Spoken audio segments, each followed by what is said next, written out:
안녕하세요. 저는 서울에 살고 있는 평범한 가정주부입니다. 저는 남편과 사랑스러운 딸, 아들과 함께 살고 있습니다. 그리고 저희 가족은 특별한 인연으로 얽혀 있는 사람이 있는데요. 그 사연을 소개해보고자 글을 써봅니다. 저희 부모님은 원래 시골에서 밭농사를 하시던 분이셨습니다. 할아버지 할머니가 평생을 일구시다가 물려주신 밭이었고, 밭이 꽤 커서 사람도 여러 명 쓰면서 일했고, 그 덕에 돈도 많이 벌었습니다. 그런 어머니 아버지 밑에서 여동생과 둘이 자란 저는 비록 시골이었지만 남부럽지 않게 배불리 먹고 걱정 없이 자면서 살 수 있었죠. 그런데 제가 19살이 막 되던 겨울이었습니다. 한창 자고 있는데 새벽 1시에 갑자기 밖이 소란스럽더라고요. 동생이랑 자다가 이게 무슨 소리인가 싶어서 일어나 봤습니다. 시골이니까 새벽에 시끄러울 일이 전혀 없거든요. 집들도 다 멀리 떨어져 있고요. 그런데 밖이 너무 시끄러운 겁니다. 방문을 열고 나가보니까 아버지가 황급하게 집에 들어와서 어머니에게 얼른 신고를 하라고 하시고는 다시 나가셨습니다. 신고라니 무슨 일이 생긴 건가 싶었습니다. 안방에서 주무시던 할머니까지 벌떡 일어나셔서 집 밖으로 뛰쳐나가셨습니다. 할머니가 연세가 많고 몸이 편찮으셔서 거의 하루 종일 누워만 계시거든요. 할머니가 그렇게 빠른 걸음으로 나가시는 건 처음 봤습니다. 아버지의 말에 방에서 나온 어머니는 손을 덜덜 떨면서 소화기를 드셨습니다. 그리고는 119를 누르셨죠. 할머니가 나간 뒤 살짝 열려있던 현관문 쪽으로 고개를 쭉 뽑아봤습니다. 분명 깜깜해야 하는 새벽인데 가로등도 거의 없는 동네인데 뭐가 밝게 빛나는 것 같더라고요. 천천히 일어나서 현관문을 열어봤습니다. 제 눈앞에 펼쳐진 것은 활활 타고 있는 저희 밭과 그 불을 보고 어쩔 줄 몰라 하는 동네 사람들이었습니다. 사람이 너무 놀라고 너무 믿기지가 않으면 아무 말도 안 나오더라고요. 입도 안 벌어지고 그냥 그게 다 꿈 같았습니다. 신발도 안 신고 이끌리듯 사람들이 모여있는 곳에 걸어갔습니다. 할머니는 주저앉아서 울고 계셨고 아버지와 다른 아저씨 몇은 양동이에 물을 길러서 나르고 있었습니다. 동네 개들까지 시끄럽게 짖어대는 소람스러운 밤이었습니다. 1시간이 지나서야 소방차가 도착을 했고 황급히 불을 끄기 시작했지만 불길은 쉽사리 잡히지 않았습니다. 1시간 사이에 옆에 옥수수밭까지 불길이 옮겨 붙었고 온 동네가 쑥대밭이 되기 전이었습니다. 활활 타오르던 불은 약 3시간이나 지나서야 완전히 불길이 잡혔고 온통 검은 연기와 잿더미만이 가득했습니다. 멍하니 밭을 보고 있는데 점점 날이 밝아왔고 밝아질수록 저희 밭의 초라한 모습이 낱낱이 드러났습니다. 저희 밭뿐만 아니라 피해를 입은 동네 사람들이 다들 나와서 대성통곡을 했습니다. 저도 덩달아 눈물이 줄줄 흘렀습니다. 그때였습니다. 어머니! 어머니! 정신 차려보세요! 아버지가 여전히 길바닥에 주저앉아 계신 할머니를 흔들었습니다. 할머니는 의식이 없으셨고 어머니는 또 한 번 덜덜 떨리는 손으로 119를 누르셔야 했습니다. 할머니는 충격으로 쓰러지시고 입원을 하게 되셨습니다. 어머니와 저, 동생이 번갈아 가면서 할머니 병간호를 도맡았고 아버지는 매일 아침 일찍 밭으로 나가셨습니다. 어떻게든 밭을 살려보려고 잿더미를 치우고 또 치우고 했지만 소용없었습니다. 오후쯤 되면 아버지는 멍하니 밭을 보며 담배만 연이어 태우셨습니다.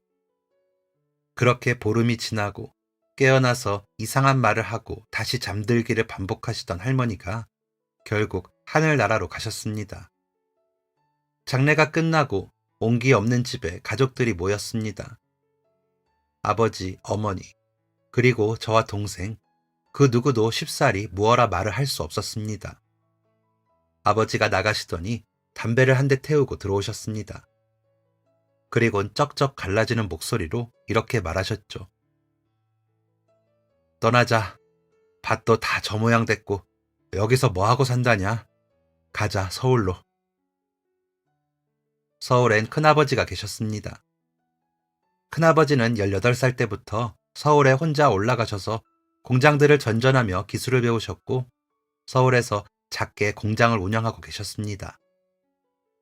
막내 동생인 저희 아버지를 끔찍하게 여기셨던 큰아버지였기에 언제든 힘들면 올라오라고 하셨습니다. 할머니의 장례식장에서도 마찬가지로 못 버티겠으면 올라오라고 하셨죠. 아버지가 서울에 가자고 하시는 말에 곧바로 짐을 싸기 시작했지만 솔직히 좋지는 않았습니다. 당시 막 19살이 되었던 저는 고등학교 졸업을 1년 남겨두고 있었고 나름 학교에서 공부 잘하는 학생이었거든요. 19년 동안 그 동네에서만 살아서 친구들도 다 거기에 있고 모든 추억이 다 그곳에 있는데 갑자기 떠나는 것이 영 내키지가 않았습니다. 하지만 다 불타버린 밭만 쳐다보고 살 수는 없는 노릇. 저희 가족은 밭도 팔고 집도 팔고 서울로 올라가게 되었습니다. 처음 보름 정도는 큰아버지 집에서 생활을 했습니다. 아버지와 어머니는 보름 동안 매일 부동산에 나가셨고 저와 동생은 동네 구경을 하며 돌아다녔습니다. 서울은 건물도 많고 사람도 많고 차도 많다더니 정말이었습니다. 제가 살던 시골은 밤만 되면 온 세상이 시커매서 돌아다닐 엄두도 못 냈는데 서울은 밤에 사람이 더 많은 듯 했습니다. 가로등도 많고 불 켜진 집도 참 많았습니다. 보름 동안 큰아버지 집에서 살던 저희는 오래된 아파트를 얻어서 들어가게 되었습니다. 참나, 서울 집값 비싸다 하지만 내 이 정도일 줄은 몰랐네. 밥 팔고 집 판 돈 여따 다 썼어. 너희들 당분간 책상 없이 좀 살아야겠다. 아버지가 돈 벌면 사줄 테니 밥상 가져다가 공부하고 그래. 네, 아버지. 우풍이 심한 좁은 방에서 동생과 함께 지내게 되었습니다. 이사간 집에서 잠을 자던 첫날은 무서워서 잠이 안 왔습니다. 서울살이를 잘할 수 있을지 두려웠습니다. 동생과 저는 이사간 집 근처에 있는 고등학교에 가게 되었습니다. 동생은 이제 막 고등학생 1학년이 되는 거였고 저는 3학년으로 들어갔습니다. 친구들을 사귀고 공부를 하는 게 가장 큰 걱정이었습니다. 서울 애들은 다 서울말을 쓸 텐데 사투리 쓰는 나를 무시하면 어쩌나 수백 번도 더 생각했던 것 같습니다. 공부도 엄청 잘하지 않을까 걱정이 되었고요. 그나마 다행이었던 건 학기 중에 전학을 가지 않았다는 것이었습니다. 학기 중에 갔다면 애들 앞에서 자기소개를 했을지도 모르니까요. 신학기가 시작되고 가서 그런지 다들 저한테 별로 관심이 없는 듯 했습니다. 천만 다행이다 생각하고 있는데 자, 여기 이 문장부터는 다른 사람이 좀 읽어볼까? 거기 은정이? 은정이가 일어나서 좀 읽어볼래? 하필이면 국어 시간에 제게 지문을 읽으라고 선생님이 시키셨고 저의 부끄럽기 짝이 없는 사투리가 모두 드러나고 말았습니다. 아니나 다를까 제 사투리를 듣고 키득거리는 애들도 몇 있었고 동물원 원숭이 보듯이 신기한 눈으로 쳐다보는 애들도 있었습니다. 은정이는 시골에서 왔구나. 사투리가 참 귀엽네. 감사합니다. 아마 그때 제 얼굴색은 시뻘건 토마토 같았을 겁니다. 어찌나 부끄러웠는지 쥐구멍에라도 숨고 싶은 심정이었습니다. 수업이 끝나지 않았으면 좋겠다고 생각한 건 처음이었습니다. 분명 쉬는 시간 되면 애들이 비웃을 테니까요. 제발 울리지 않길 바랬던 수업 끝나는 종이 울렸고 역시 애들이 제 주위로 몰려들었습니다. 그런데 반응은 정말 예상 밖이었죠. 너 전학 온 거야? 어쩐지 못 보던 얼굴이다 했어. 사투리 진짜 귀엽다. 한 번 더 해주면 안 돼? 어디서 온 거야? 원래 어디 살았어? 서울 애들 차갑고 앙칼지다 생각했는데 생각보다 너무 따뜻하고 친절해서 저도 마음의 문을 열게 되었습니다. 그리고 이 일을 계기로 친해지게 된 친구가 한 명 더 있었죠. 학교 후 집에 가고 있는데 누가 뒤에서 저를 불렀습니다. 돌아보니까 저희 반 반장이더라고요. 반장은 1학년 때도 2학년 때도 반장이었다고 들었습니다. 그래서 별다른 투표도 애들의 불만도 없이 자연스럽게 첫날부터 반장이 되었죠. 그래서 얼굴은 알고 있었지만 한 번도 말을 해본 적은 없었습니다. 반장, 안녕? 너 집이 이쪽이야? 응, 너도? 같이 가자. 어색하게 집을 걸어가고 있는데 반장이 자기 갈 길 안 가고 계속 같은 방향으로 가더라고요. 왜 자꾸 쫓아오는 건가 생각하는데 갑자기 반장이 이랬습니다. 너 왜 자꾸 쫓아와? 뭐? 네가 쫓아오는 거잖아. 무슨 소리야? 나는 집 가는 길인데. 우리 집 여기야. 알고 보니 반장과 저희 집이 같은 아파트인 겁니다. 그것도 바로 옆동이요. 둘 다 오해한 게 민망해서 얼마나 웃었는지 모릅니다. 그날부터 저희는 등교 하굣길에 마주치면서 친해지게 되었죠. 반장은 겉모습은 되게 차가워 보이는데 엄청 착한 친구였습니다. 애들한테는 되게 통솔력 있고 리더십 있는 반장이었지만 저와 둘이 있을 땐 둘도 없는 허당이었습니다. 그런 빈틈이 인간적이고 매력적인 친구였죠. 안경이 참 잘 어울리고 민망하면 뒷머리를 긁적이는 것도 웃겼습니다. 공부를 되게 잘했는데 반에서 1등은 항상 반장의 몫이었습니다. 그 덕에 제가 반장한테 공부도 많이 배웠죠. 또 알게 된 것은 반장의 가정 형편이 좋지 않다는 것이었습니다. 반장은 어머니, 할머니와 셋이 살고 있었는데 어머니가 생계비를 다 책임지고 있다고 했습니다. 그래서 반장은 주말마다 아르바이트를 하고 있었습니다. 독서실에서 일을 하고 있었죠. 그래서 나는 대학도 안 가려고. 뭐? 너처럼 공부 잘하는 애가? 그 시간에 아르바이트 할 거야. 그러면서 공무원 시험 준비하려고 해. 사실은 지금부터 조금씩 책 보고 있고. 아, 그렇구나. 멋있다. 뭐? 아니, 응원한다고. 마음도 넓고 말투도 상냥하고 목표도 확실한 반장이 멋있어 보였습니다. 그의 여자친구가 되고 싶을 정도로 말이죠. 하지만 제 코가 석자였습니다. 저는 대학에 가고 싶었거든요. 시골에선 꽤나 공부를 했던 저였지만 서울 와서 성적이 많이 떨어져서 대학을 갈 수 있을지 걱정이 되었습니다.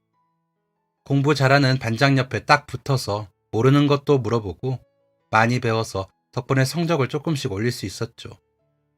대학만 붙으면 반장한테 고백해야겠다고 마음먹었습니다. 꼭 남자만 고백하라는 법은 없으니까요. 공부하기 싫을 때마다 그 생각하면서 다시 책상 앞에 앉았습니다. 집에서 최대한 가까운 학교에 가서 반장과 떨어지지 않겠다는 의지로 말이죠. 그 의지 덕분이었을까요? 저는 정말 집에서 버스로 30분도 안 가는 거리에 있는 대학교에 합격을 했습니다. 서울에 있는 대학에 갈 수 있을까 걱정이었는데 생각보다 수능을 잘 봐서 가능했더랬죠. 대학 합격한 날 눈이 펑펑 왔는데 그날 곧장 반장이 일하는 독서실에 달려갔습니다.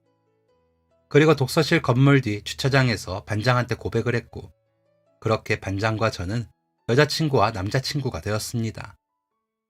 대학 생활의 시작과 함께 제 인생은 갑자기 꽃밭이 된 것만 같았습니다. 멋진 남자친구도 있고 공부의 스트레스와 압박에서 조금은 벗어나서 즐거운 대학 생활도 하게 되었으니까 말이죠. 그리고 아버지가 큰아버지 공장에 들어가서 일을 하면서 큰아버지 회사가 전년도에 2배 실적을 기록했다고 했습니다. 몰랐는데 아버지가 경영이랑 영업에 소질이 있으신 것 같더라고요. 덕분에 저의 살림도 많이 나아졌습니다. 동생과 제 방에 책상도 하나 들어올 만큼이요. 하지만 남자친구의 생활은 아니었습니다. 오히려 학생 때보다 더욱 팍팍하고 여유도 없고 힘든 하루하루의 연속이었습니다. 남자친구는 매일 아침 7시부터 오후 2시까지 독서실에서 일을 했고 일이 끝나면 곧바로 학원에 가서 공부를 했습니다. 그리고 학원이 끝나면 밤에 2시간 정도 집 근처에 있는 고깃집에서 불판을 닦다가 집에 갔습니다. 시간도 마음에도 여유가 하나도 없는 삶이었습니다. 그나마 일주일에 하루를 쉬었는데 그 쉬는 날에도 하루 종일 공부만 하기 바빴습니다. 솔직히 저의 첫 연애였고 20살이었던지라 많이 놀고 추억도 많이 쌓고 싶었던 게 사실이었습니다. 그래서 좀 징징거리기도 했었죠. 오늘은 그냥 놀면 안 돼? 우리 매주 데이트할 때마다 독서실인 거 알지? 그래도 중간에 점심도 같이 먹고 지난주엔 커피도 마셨잖아. 아니, 나도 놀이동산이나 공원 같은 곳 놀러 가고 싶단 말이야. 벚꽃도 벌써 다 졌겠다. 은정아, 나는 하루라도 빨리 이 공부 그만하고 싶어. 그러려면 빨리 합격해야 하고, 합격하기 위해서는 조금이라도 더 공부해야 돼. 남들보다 많이. 다 하고 아무 걱정 없이 너랑 놀래. 지금은 뭘 해도 마음이 불편할 것 같아. 알겠어. 내가 기다릴게. 대신 이번에 꼭 붙어라. 알겠지? 한 방에 붙는 거야. 그래, 알겠어. 한 방에 붙기를 바라며 남자친구 내조를 엄청 했습니다. 독서실에 도시락도 싸서 가져다 주고 남자친구가 집에 생활비 벌으랴 공부하랴 여유가 없으니까 남자친구 운동화도 새로 사주고 가방도 바꿔주고 했었죠. 저도 남자친구랑 시간을 많이 못 보내니까 평일엔 아르바이트를 했었거든요. 아무튼 그렇게 1년이 지났는데 한 방의 꿈은 아쉽게도 접어야 했습니다. 7급 공무원을 한 방에 붙는 게 어디 쉬운가요? 3, 4년은 바라보고 시작한 공부였기에 남자친구는 하루도 쉬지 않고 다시 달렸습니다. 남자친구가 얼마나 노력했는지는 누구보다 제가 잘 압니다. 친구도 안 만나고 게임은 원래부터 안 좋아했고 술도 입에도 안 대고 담배도 안 태우고 진짜 공부밖에 모르는 사람이었습니다. 나였으면 엄두도 못 내겠다 싶을 만큼 엄청난 노력을 했죠. 저도 남자친구 보면서 동기부여가 많이 돼서 학교 수업도 더 열심히 듣고 덕분에 차석까지 했던 적도 있었습니다. 이러한 노력 끝에 남자친구는 다시 1년 뒤에 7급 공무원 시험에 합격하게 되었습니다. 2년 만에 붙을 거라고는 아무도 예상하지 못했거든요. 남자친구가 저한테 얘기하면서 눈물을 막 흘리는데 그 모습이 너무 대견하고 짠해서 같이 눈물을 쏟았습니다. 합격 후 남자친구는 군대에 가게 되었습니다. 공익으로 근무할 조건이 되어서 다행히 매일 얼굴 보며 지낼 수 있었죠. 남자친구가 공익근무 마치고 저도 학교 졸업을 하게 되었습니다. 저는 회사에 취직을 하게 되었고 남자친구도 어엿한 공무원으로서의 일을 시작하게 되었죠. 그리고 저희는 약속했습니다. 딱 1년만 일하고 결혼하자고요. 1년 동안 악착같이 모아서 꼭 결혼하자고 말이죠.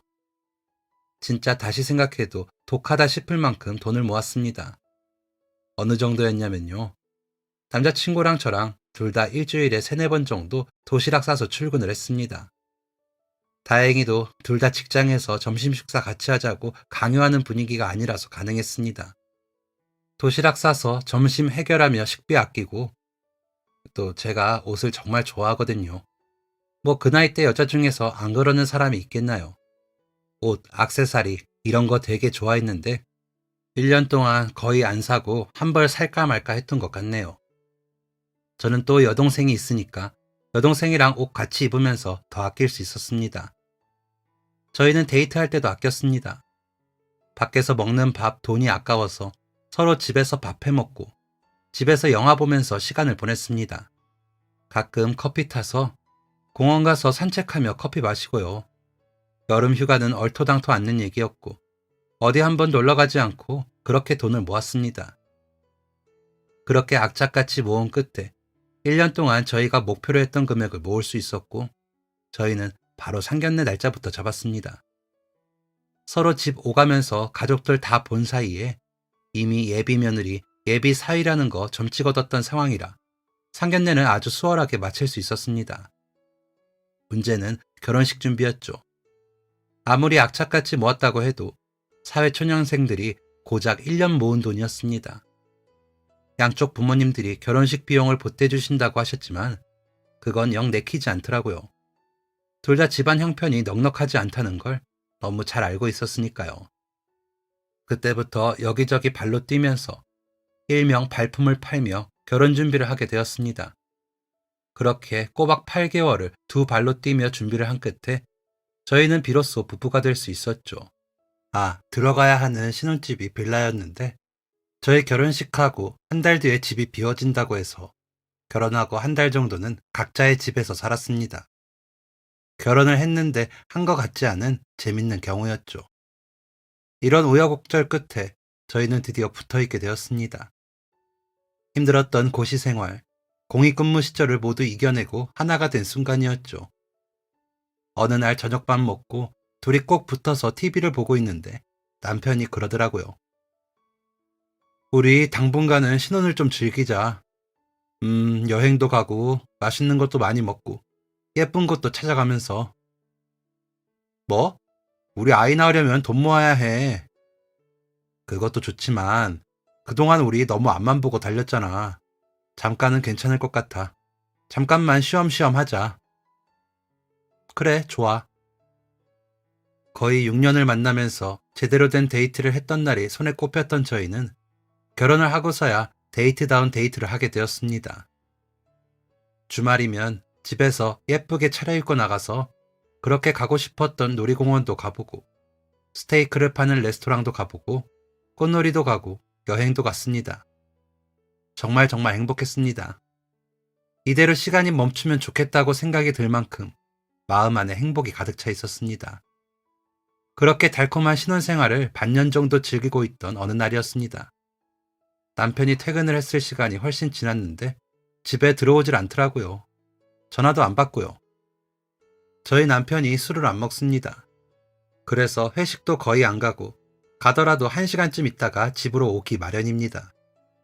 그래서 회식일 리는 없고 일이 많은가 아직 안 끝났나 싶었지만 그랬던 적이 한 번도 없었거든요. 더군다나 연락도 안 되었으니 걱정이 많이 되었습니다. 무슨 일이 생긴 건지 발만 동동 구르고 있었습니다. 경찰에 신고를 해봐야 하나 싶다가도 고작 10시에 다 큰 어른이 안 들어왔다고 신고를 받아주려나 싶더군요. 그렇게 하염없이 시간은 흘렀고 밤 12시가 되었습니다. 이젠 정말 안 되겠다 싶어서 경찰서에 직접 신고하러 가려고 나가려던 그때였습니다. 핸드폰이 울렸습니다. 전화를 건 사람은 바로 남편이었습니다.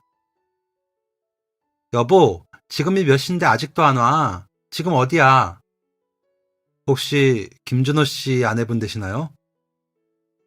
네, 그런데 누구세요? 저희 남편 핸드폰인데. 여기 병원입니다. 지금 김준호 씨가 교통사고가 나셔서 저희 병원으로 이송되셨습니다. 그 전화 받자마자 곧장 허둥지둥 슬리퍼 신고 택시 잡아 병원으로 갔습니다. 병원 가는 내내 손이며 다리며 벌벌 떨리더라고요. 계속 제발, 제발 이렇게 중얼거리면서 병원으로 갔습니다. 남편이 퇴근을 하고 집에 오는 길, 신호등에서 신호를 기다리고 있다가 사고가 났다고 했습니다.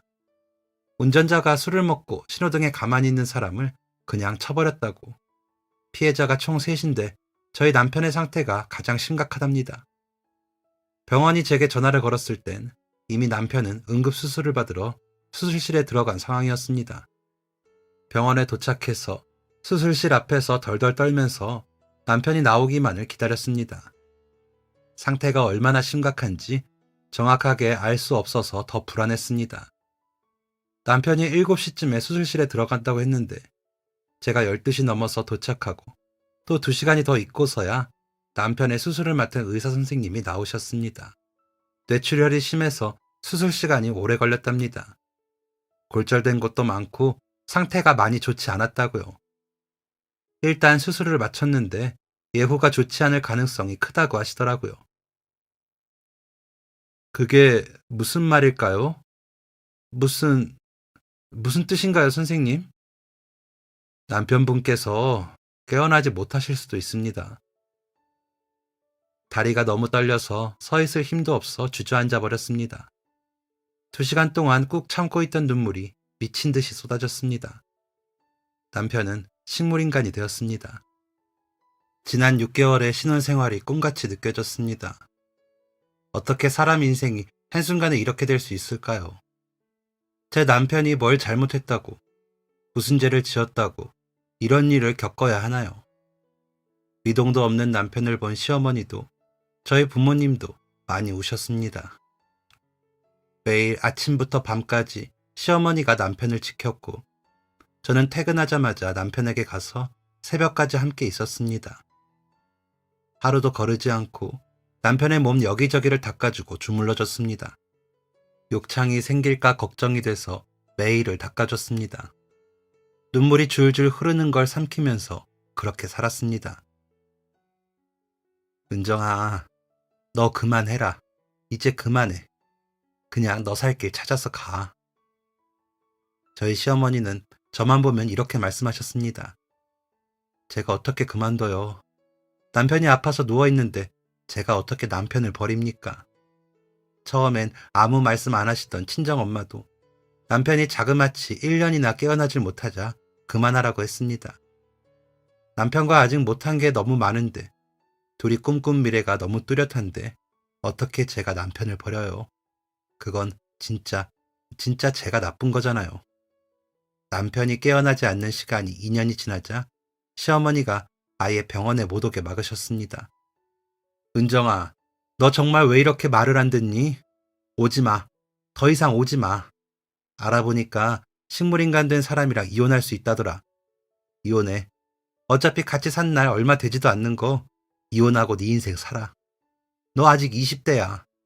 직업 좋지, 인성 좋지, 얼굴 예쁘지. 너 좋다는 사람 나가면 널렸는데 왜 바보같이 여기서 이러고 있어. 오지 마. 너 절대 오지 마. 가. 너 더 이상 준호 부인이고 자시고 하지 마. 아무것도 하지 마. 시어머니가 그렇게 말씀을 하시면서 눈물을 엄청 흘리셨습니다. 저도 같이 울고 모두가 힘든 시간들이었습니다. 그렇게 남편 곁을 5년을 지켰습니다. 시어머니가 오지 말라면서 화를 내고 애원을 하고 눈물을 흘려도 그냥 제멋대로 남편을 찾아갔습니다.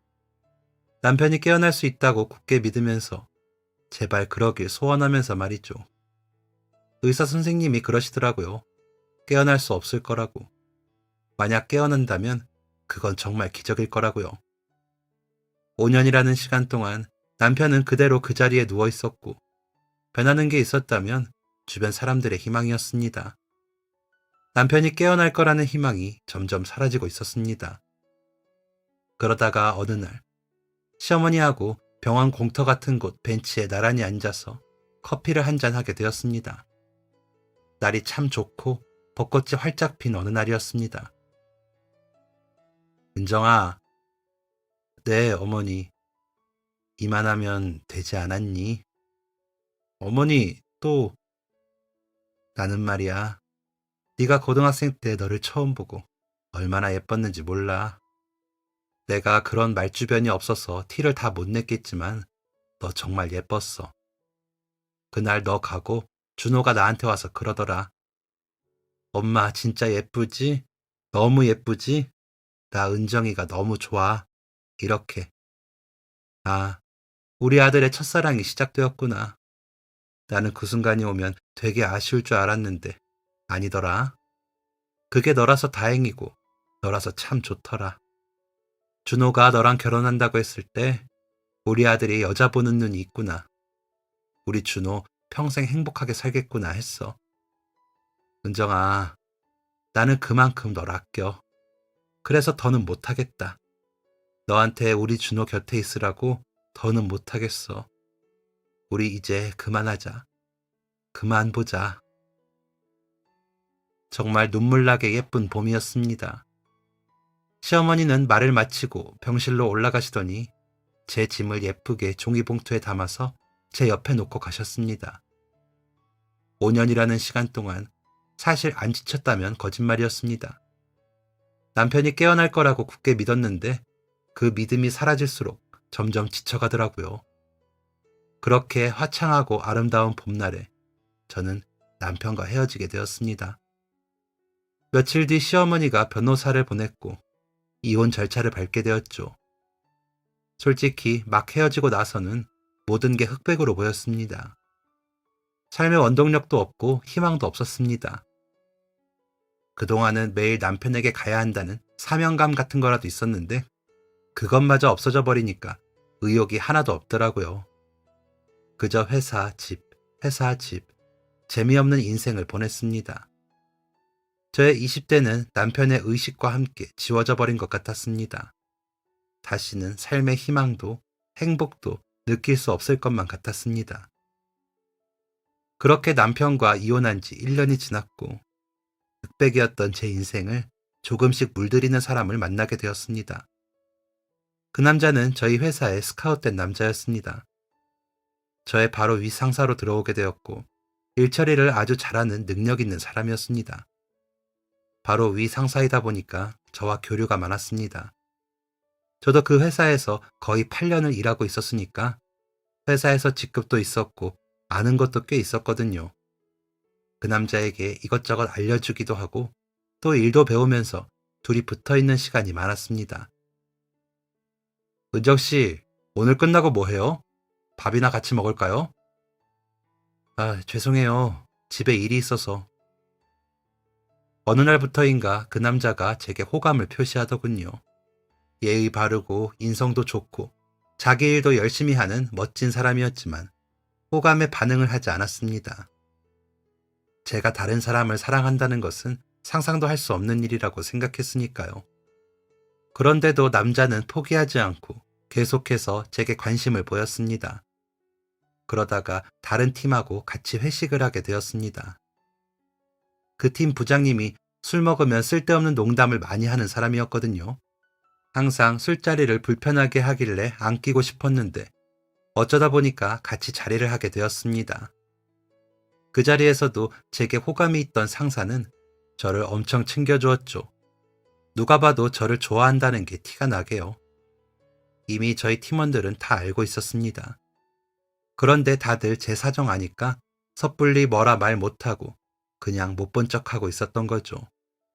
그런데 그 눈치 없는 부장님이 이걸 놓치지 않더라고요. 야, 뭐야? 김 과장이 은정씨 좋아하는 거야?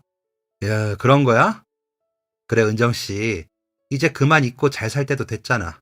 응? 은정씨 나이가 아깝다고. 그 젊음이 참 아까워. 김 과장 젊은데 능력 좋지. 잘생겼지. 한번 만나봐. 어때, 은정씨? 참 사람을 불편하게 만드는 재주가 있는 사람이었습니다. 웃는 사람 하나 없는데 혼자만 웃으면서 아주 좋아하더라고요. 그 부장님이 나쁜 마음으로 그러는 게 아니라는 걸 알지만 그래도 기분이 너무 나빠서 술만 들이켰습니다. 잘 먹지도 못하는 술을요. 한창 먹다가 이러다가 취하겠다 싶어서 잠깐 가게 앞에 나와서 바람을 쐬고 있었습니다. 그런데 그 상사가 따라 나오더라고요.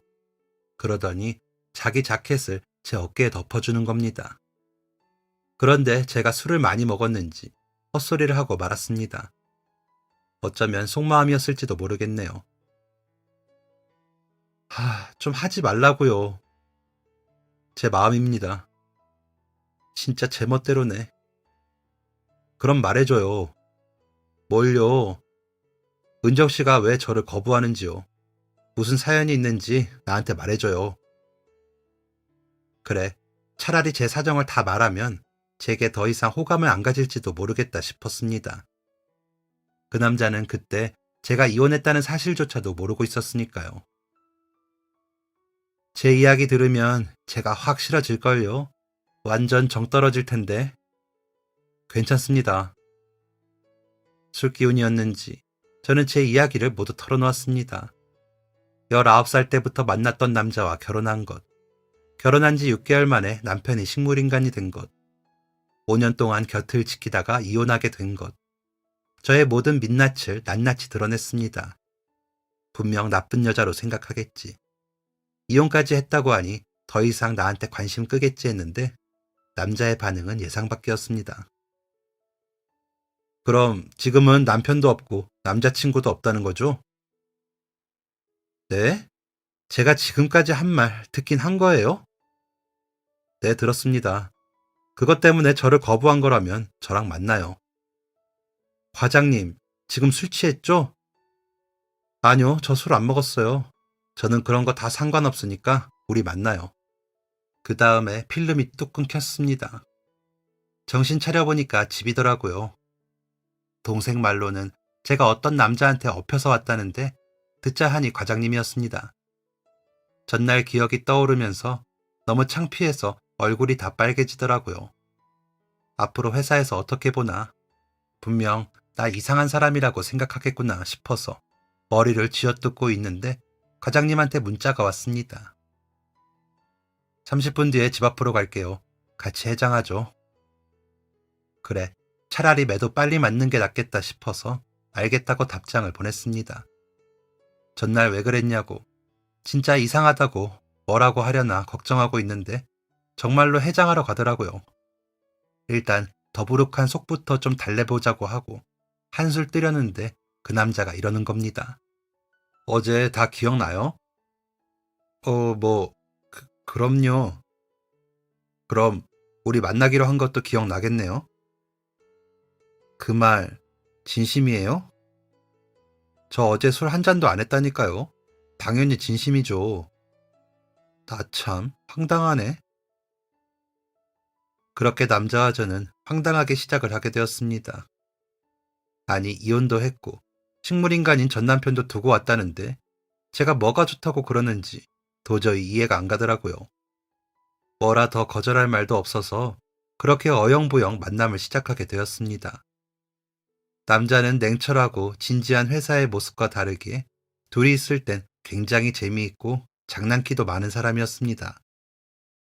의욕 없던 제 삶에 희망을 주고 제게 생기를 불어넣어주면서 저를 웃게 만드는 사람이었죠. 전 남편이 안 떠올랐다면 거짓말일 겁니다. 남자와 함께 웃을 때면 병원에 누워있는 전 남편이 떠올라서 가슴이 시리고 죄책감이 느껴졌죠. 그렇게 남자와 1년 정도 만났을 때 저는 프로포즈를 받게 되었습니다. 망설여지더라고요. 내가 다시 결혼을 해도 되는 건지, 내가 이렇게 행복해도 되는 건지, 정말로 전 남편을 잊고 살아도 되는 건지 말이죠. 그런데 진짜 이기적일지 모르겠지만 그 프로포즈를 받고 싶더라고요. 그 남자와 다시 행복해지고 싶었습니다. 프로포즈를 받고 저는 시어머니를 찾아갔습니다. 아무래도 말씀을 드려야 할 것 같아서요. 어머니, 준호는 좀 어때요? 똑같지 뭐. 은정이 너는 요즘 잘 지내? 한동안 살이 쑥쑥 빠져서 볼이 쏙 들어가더니 지금은 좀 괜찮아졌네. 어때 요즘?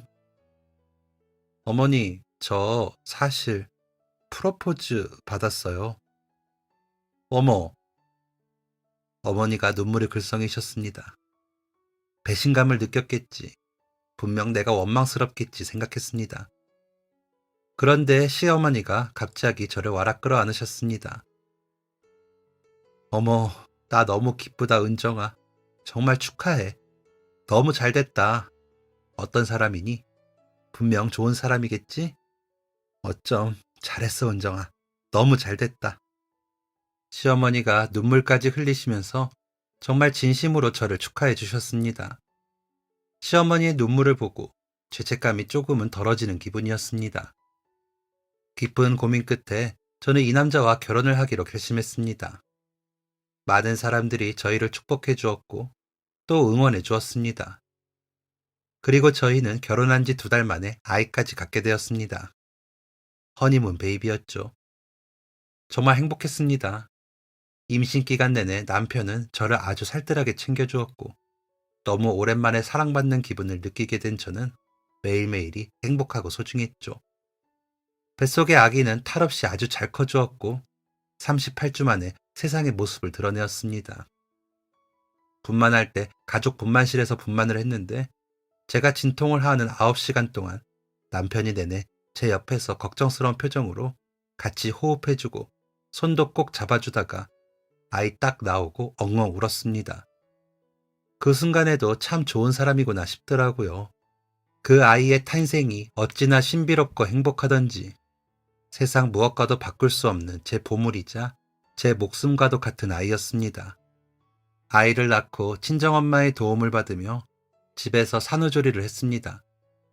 남편이 진짜 괜찮은 사람인 게 그때 퇴근만 하면 쉬지도 않고 집안일부터 하더라고요. 일하고 와서 힘들었을 법도 한데 매일 웃으면서 집안 청소며 빨래며 쓰레기 정리까지 다 해주었습니다. 그렇게 2달이 지난 어느 날이었습니다. 전 남편의 시어머니한테 전화가 오더라고요. 재혼하고서 가끔 연락을 드리곤 했습니다. 저 결혼할 때 축의금도 보내주시고 아이 생겼다는 거 아셨을 때도 엄청 기뻐하셨거든요. 남편도 제가 전 남편의 시어머니와 연락하는 거에 관여하지 않았습니다. 전 남편과 그의 시어머니가 제게 얼마나 각별한 사람들이었는지 아주 잘 알고 있었으니까요. 아이 낳고 연락드리고선 2달 만에 연락을 하게 된 거였습니다. 아무 생각 없이 전화를 받았죠. 네, 어머니. 은정아. 그런데 시어머니의 목소리가 좋지 않더라고요. 울고 계신 것 같았습니다. 어머니, 무슨 일 있으세요? 내가, 내가 너 마음 불편하게 하려는 건 아니고 말해야 할 것 같아서 너한테는. 네? 어떤 걸요? 준호, 준호 깨어났다. 네? 어머니 진짜예요? 정말요? 준호가요? 그래, 깨어났어. 준호가 깨어났다고. 갑자기 마음속에 화산이라도 터진 것처럼 뭔가 폭발하는 기분이었습니다. 그냥 절로 눈물이 줄줄 나더라고요. 식물인간으로 꼬박 7년을 살았던 사람이 눈을 뜬 순간이었습니다. 시어머니는 일주일이나 고민을 하다가 제게 연락을 주신 거라고 하셨습니다. 처음엔 눈만 뜨더니 제게 연락을 주셨을 땐 손가락을 움직인다고 하더라고요. 곧장 깨어난 전 남편을 보러 가야 할 것 같았습니다. 하지만 전 재혼을 했고 아이도 있는 상황이었습니다. 그래도 되는 건지 망설여지더라고요. 남편이 퇴근한 후 남편에게 이 사실을 알렸습니다. 남편도 엄청 놀라더라고요. 그럼 당신 가봐야 하지 않을까? 그래도 돼? 당연하지. 그 사람이 없었다면 나는 당신 못 만났을 거라 생각해. 당신한테 얼마나 중요한 사람인지 아니까 다녀와. 7년 만에 깨어난 거잖아. 고마워. 정말 고마워, 여보. 저는 다음날 떨리는 마음으로 병원을 찾아갔습니다. 솔직히 뭐라고 말해야 할지 머릿속이 정리가 되지 않았습니다. 만약 저한테 욕을 한다면 받아들여야겠다고 생각했습니다. 전 남편이 있던 병실의 문을 열자 전 남편이 눈을 뜨고 누워있는 모습이 보였습니다. 순간 머릿속이 하얘지고 목구멍이 턱 막혔습니다. 눈물이 나올 것 같아서 입을 틀어막고 천천히 전 남편에게 다가갔습니다. 전 시어머니가 전 남편의 손을 잡으며 말했습니다. 준호야, 은정이 왔어. 그리고 그토록 그리워하던 전 남편의 눈뜬 얼굴을 보게 되었습니다. 그런데 눈빛이 이상했습니다. 저를 보고 놀라거나 울거나 그립거나 하는 표정이 전혀 아니었습니다. 마치 처음 보는 사람을 본 듯한 표정이었습니다. 그것보다도 더 의욕도 없고 개슴츠레한 눈빛이었습니다. 시어머니가 전 남편에게 물었습니다. 준호야, 은정이 기억나? 전 남편은 대답을 하지 않고 다른 곳으로 시선을 돌렸습니다. 무슨 상황인지 전혀 이해가 되지 않더라고요. 시어머니가 2번 더 묻자 전 남편이 귀찮다는 듯 눈을 감아버렸습니다. 어머니, 준호가 좀 이상한데요. 저를 기억하지 못하나 봐요. 은정아, 오늘 여러 검사 결과가 나왔는데 의사 선생님 말로는 사고당하면서 뇌에 문제가 생긴 것 같대. 처음엔 나도 못 알아봤어. 아무것도 기억 못하더라. 은정이 너도. 우리 준호 평생 이렇게 살아야 한다더라. 그래도 산 게 어딘가 싶기도 하고. 예상치 못한 상황에 머리가 멍해졌습니다. 집에 가는 길에 내내 멍만 때렸습니다. 집에 도착하니 남편과 사랑스러운 아기가 저를 반겨주었습니다. 순간 너무나도 부족함 없이 행복한 이 현실을 내가 누려도 되나 싶은 마음에 눈물이 흘렀습니다. 가슴속에 죄책감이 가득했습니다. 마치 나 때문인 것 같고 큰 죄를 지은 기분이었습니다. 나만 이렇게 행복해도 되는 건지 전 남편에게 너무 미안했습니다. 전 시어머니가 연세도 있으셔서 이제 몸도 많이 안 좋으신데 어떻게 하면 좋을지 머리가 아파왔습니다. 제가 갑자기 눈물을 흘리자 남편이 당황을 했고 남편에게 이 사실을 알렸습니다. 남편도 많이 당황스러워했습니다. 전 남편을 만나고 온 뒤 집에서 아이를 보면서도 집안일을 하면서도 내내 머릿속이 멍했습니다. 제가 어떤 선택을 해야 할지 모르겠더라고요. 뭐라도 해야 할 것 같은데 그게 뭔지 모르겠어서 답답했습니다. 그렇게 일주일이 흘렀습니다. 여전히 멍했던 하루를 마치고 아이를 재우고 방에서 나왔는데 남편이 잠깐 얘기 좀 하자고 하더라고요. 당신 요즘 힘들지? 어? 아니, 왜? 계속 마음 쓰고 있는 거 내가 모를 줄 알아? 아, 아무래도 신경이 좀 쓰이네. 내가 곰곰이 생각해봤는데 우리가 당신 전 남편의 후견인이 되어주는 건 어떨까? 뭐? 후견인? 전 시어머니 연세도 있으시고 편찮으시다면서 그럼 나중에라도 전 남편 돌봐줄 사람이 필요할 거 아니야. 여보, 진짜 진심이야? 당신한테 중요한 사람이면 나한테도 중요한 사람이야. 전 남편이라고 해서 나쁜 감정 전혀 없어. 나도 그게 도리라고 생각해. 당신도 그럼 마음이 조금 더 편안해지지 않을까? 여보, 정말, 정말 고마워. 남편이 그렇게 말해줄 줄은 상상도 못했습니다. 저희 전 남편이 외동인데다가 시어머니 말고는 가족이 없거든요. 시어머니도 형제분들하고 교류가 없다는 것도 너무 잘 알고 있었습니다. 그리고 있다고 한들 아픈 조카를 맡아주기란 쉽지 않았을 테고요. 저희는 그 주 주말에 전 남편이 있는 병원을 찾아갔습니다. 남편과 함께 전 남편에게 인사를 하고 전 시어머니에게 저희의 의견을 알렸죠. 시어머니가 엉엉 우시더라고요. 내가 진짜 염치가 없다. 내가 염치가 없어. 거절해야 하는 게 마땅한데, 그래야 하는데 너무 고맙다, 은정아. 내가 언제 갈지도 모르는 마당에 우리 준호 저러고 있는 게 너무 가슴이 아팠는데 너무 고맙다. 은정아, 넌 정말 복 받을 거야. 정말 큰 결심해줘서 고맙다. 남편이 아는 변호사를 통해서 후견인 절차를 밟게 되었습니다. 이게 가족이 아니고 법적 후견인이 되는 거니까 꽤나 까다롭더라고요. 시간이 좀 걸렸지만 저희 부부는 전 남편의 후견인이 되었습니다. 그로부터 벌써 5년이 지났습니다.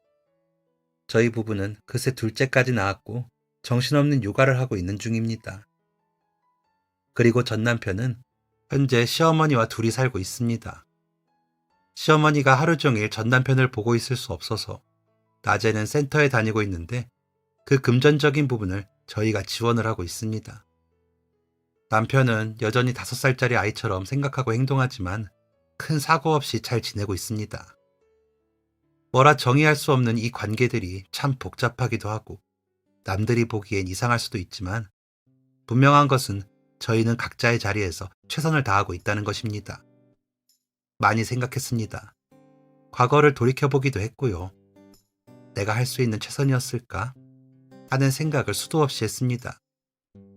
저는 전 남편을 사랑하던 순간에도, 전 남편과 신혼생활을 즐기던 순간도, 전 남편을 5년 동안 간호하던 순간도, 지금의 남편을 만나던 순간도 언제나 그 순간에 최선을 다했다고 생각합니다. 제 주변의 모든 사람이 더 행복해지길 바라면서 저는 앞으로도 최선을 다해서 인생을 살아보려고 합니다. 감사합니다. 지금까지 사연 들어주셔서 감사합니다. 사연이 재밌으셨다면 구독과 좋아요를 눌러주세요. 감사합니다. 안녕히 계세요.